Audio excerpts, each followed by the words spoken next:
ఇది కేవలం సమాచారంగా మాత్రమే భావించండి. వైద్య నిపుణులను సంప్రదించండి.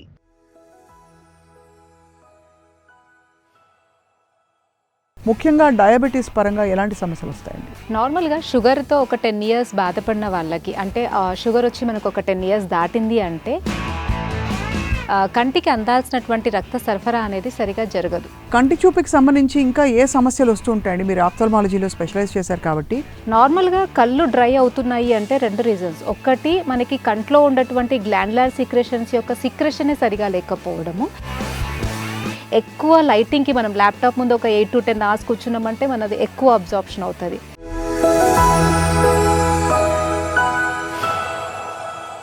Hello and welcome to Sakshi life. కళ్ళు మన కెమెరాలు ప్రపంచాన్ని చూడడానికి. కంటి చూపులో ఏ సమస్యలు వచ్చినా కూడా అది చాలా పెద్ద సమస్యగా పరిణమిస్తుంది.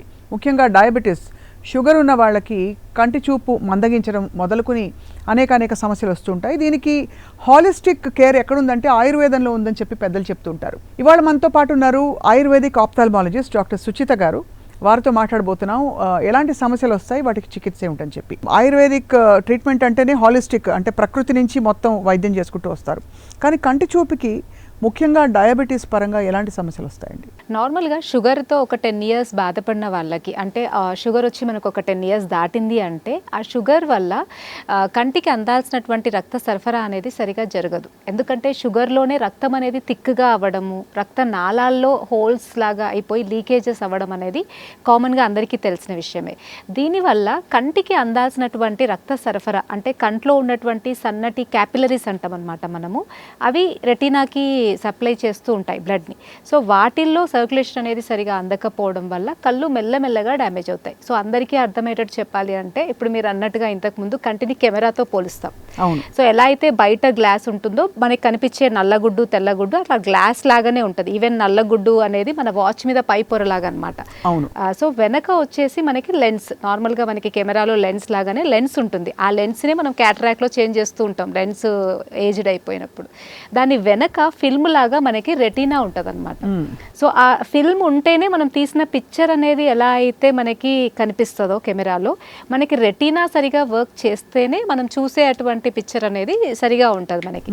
ఎప్పుడైతే రెటీనాలో డ్యామేజ్ అవుతుందో, సో రెటీనాకి సప్లై చేసేటువంటి రక్త నాళాల్లో రక్తం అనేది సరిగా అందక రెటీనాకి డ్యామేజ్ అనేది స్టార్ట్ అయినప్పుడు మనకి చూపులో ఇబ్బందులు అనేవి స్టార్ట్ అవుతాయి. అంటే ఎలాగ బ్లర్డ్ విజన్ లాగా వస్తుందా? ఈ రెటినోపతి వాళ్ళకి ఏంటంటే మనం ముందుగా అనుకున్నట్టే షుగర్ వల్ల రక్తం అనేది తిక్కుగా అవుతుంది. అండ్ రెటీనాకి సప్లై చేసే ఈ క్యాపిలరీస్ మన వెంట్రుకలంతా సన్నగా ఉంటాయి.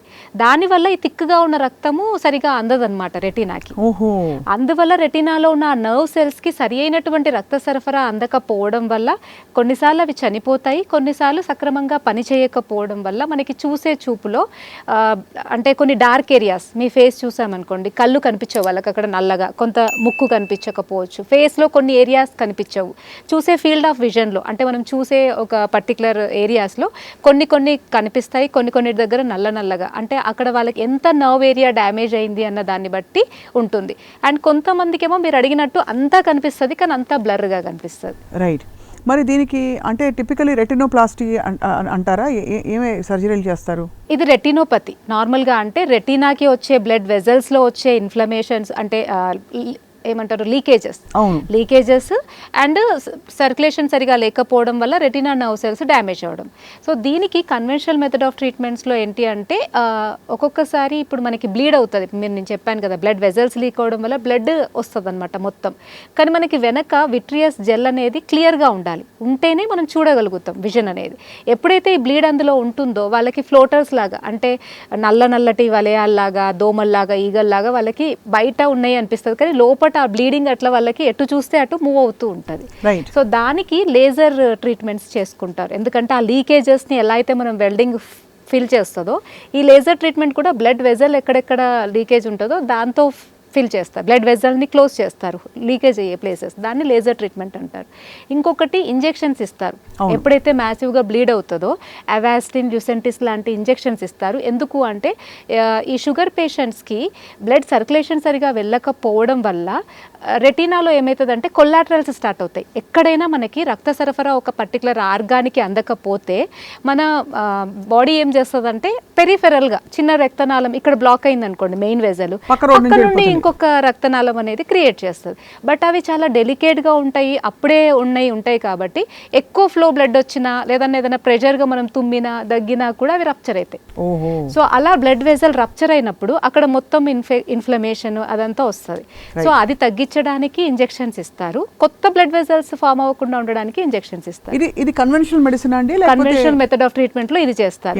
ఆయుర్వేదంలో ఏం చేస్తారు మరి? అదే ఇది ఆయుర్వేదంలో మనం ఏం చేస్తాము అంటే నార్మల్గా మనకి ఆయుర్వేదంలో రూట్ కాజ్ నుండి మనం ట్రీట్ చేస్తాం. సో కంట్లో ఇప్పుడు బ్లడ్ వెజల్ అనేది వీక్ అయ్యింది, బ్లడ్ ఊజ్ అవుతుంది అనేది అర్థమైపోయింది. అవును. సో దీనికి అసలు అది ఊజ్ అవ్వకుండా ఉండాలి అని అంటే టెంపరీగా క్లోజ్ చేయడమో లేకపోతే అక్కడ వచ్చిన ఇన్ఫ్లమేషన్ తగ్గించడానికి ఇంజెక్షన్స్ ఇవ్వడమో కాకుండా బ్లడ్ వెజల్ని స్ట్రాంగ్ చేసే ట్రీట్మెంట్ అండ్ బ్లడ్లో ఉన్నటువంటి ఆ థిక్నెస్ని తగ్గించే ట్రీట్మెంట్ మనం చేస్తాం. సో దానికి నార్మల్గా ఒక్కొక్కసారి ఏమవుతుందంటే బ్లడ్ అనేది రప్చర్ అయ్యి మ్యాసివ్గా బ్లీడ్ అయినప్పుడు చూపు అనేది మొత్తం పోతుంది, మొత్తం కంప్లీట్గా. అంటే ఈ రోజు బాగానే ఉంది, నెక్స్ట్ డే మార్నింగ్ చూపు ఉండదు సడన్గా బ్లడ్ వెజల్ రప్చర్ అయినప్పుడు. దానికి కన్వెన్షనల్ మెథడ్లో సర్జరీస్ చేస్తారు, కానీ అది 1 టైం చేస్తారు, కానీ మళ్ళీ అవుతే సెకండ్ టైం, ఇంకా తర్వాత చేసినా కూడా ఇంకా వాళ్ళ కళ్ళు అనేవి పోతాయి.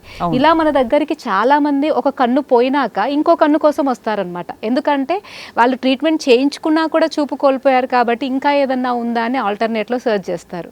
సో అలాంటి చాలామంది పేషెంట్స్ మనకి వచ్చినప్పుడు మనం చేసేది ఏంటి అంటే నార్మల్గా మనకి బ్లడ్ అనేది ఎక్కువగా ఊజ్ అవుతున్నప్పుడు కొన్ని ట్రీట్మెంట్స్, న్యాచురల్ ట్రీట్మెంట్స్ ఉంటాయి. లైక్ శిరోధార, నస్యమని ముక్కులో డ్రాప్స్, అండ్ కంటికి కూడా ఒక ధారలాగా కొన్ని మెడికేటెడ్ హెర్బల్ కషాయాలను మనం పైనుండి ధారలాగా పోస్తాం.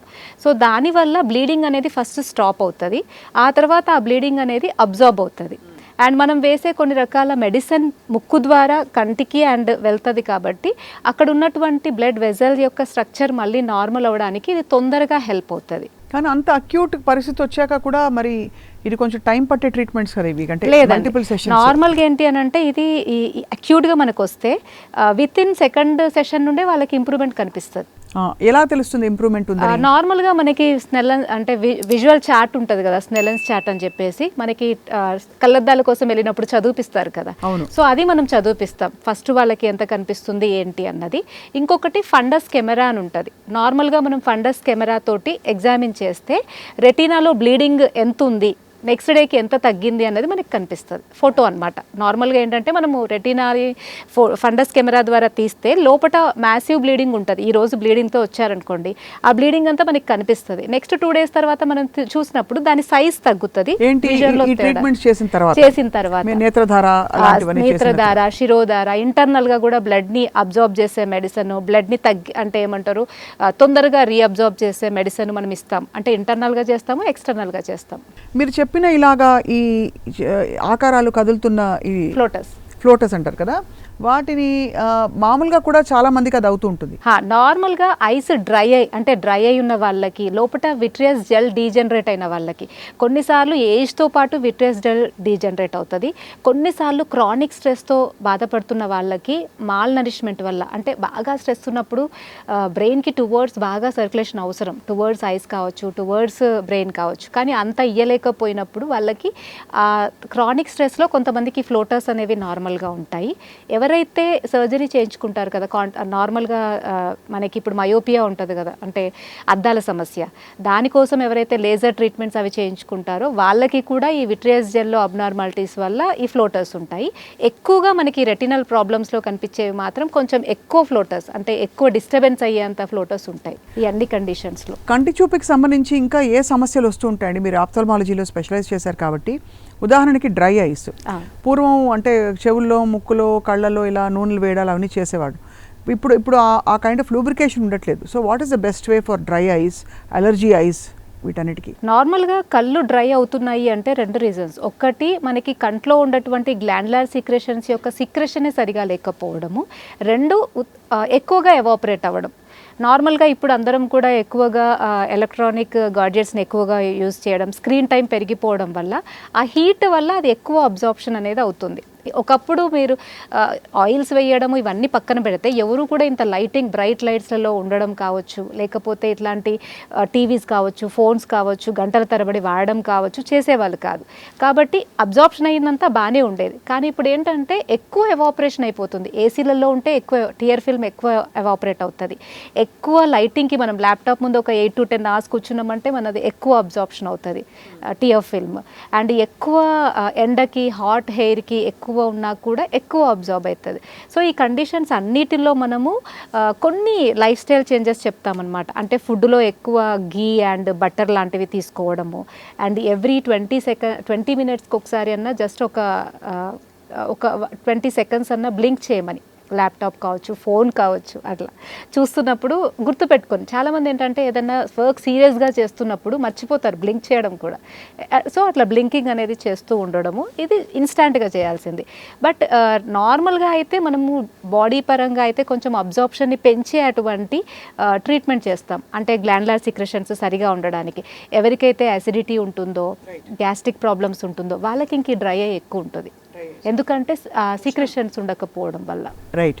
అలాగే చాలా మందికి లాక్రిమల్ గ్లాండ్ అది అంటే లోపల నుంచి అది బాగా నారో డౌన్ అయినప్పుడు టియరింగ్ బాగా ఎక్కువ అవుతుంది. అవును, దానికి సొల్యూషన్స్ ఉన్నాయండి? ఖచ్చితంగా. ఎందుకంటే మనకి లాక్రిమల్ గ్లాండ్ నుండి 2 డక్ట్స్ అనేవి ముక్కులోకి ఓపెన్ అయ్యి ముక్కు ద్వారా సీక్రెషన్స్ అనేవి అబ్జార్బ్ అవుతాయి. బట్ ఎప్పుడైతే ఈ లాక్రిమల్ గ్లాండ్లో వచ్చే మైన్యూట్ ఇన్ఫెక్షన్స్ వల్ల ఈ గ్లాండ్స్లో ఉండేటువంటి డక్ట్ ఓపెనింగ్ ఏదైతే ఉంటుందో అది కొంచెం క్లోజ్ అవుతుంది. అప్పుడు ఇక్కడ బ్లాక్ అవుతుంది. కాబట్టి ఈ ముక్కులో నుండి వెళ్ళాల్సినవన్నీ మనకి కంటిలో వచ్చేస్తుంది. సో దానికి మనం ఏంటి అంటే ఒక ఎక్స్టర్నల్గా మనం క్యాస్టర్ ఆయిల్తో లైట్గా మసాజ్ చేసుకొని ఫొమెంటేషన్ తీసుకోమంటాము. త్రిఫలా కషాయము, పసుపు పౌడర్ని బాగా మరిగించిన వాటర్లో వేసి దాంట్లో కర్చీప్ డిప్ చేసి దాంతో స్టీమ్ తీసుకోమంటాం. ఇంటర్నల్గా అయితే కొన్ని ఏమంటారు మనకి ఆ డక్ట్ బ్లాక్ అవ్వడానికి లైట్ ఇన్ఫెక్షన్ రీజన్ అయి ఉంటుంది. సో ఆ ఇన్ఫెక్షన్ని తగ్గే ట్రీట్మెంట్ ఇస్తాము. అండ్ నోస్ ద్వారా కొన్ని డ్రాప్స్ ఇస్తాం, ఎందుకంటే ఇక్కడ కదా ఓపెనింగ్ అనేది బ్లాక్ అయ్యింది. ఒక్కోసారి సైనసెస్లో ఇన్ఫెక్షన్ ఉన్నా కూడా అది బ్లాక్ అవుతాయి. అందుకని మనం ముక్కులో డ్రాప్స్ చేయడం వల్ల ఈ ఏరియాస్ అన్ని ఓపెన్ అవుతాయి.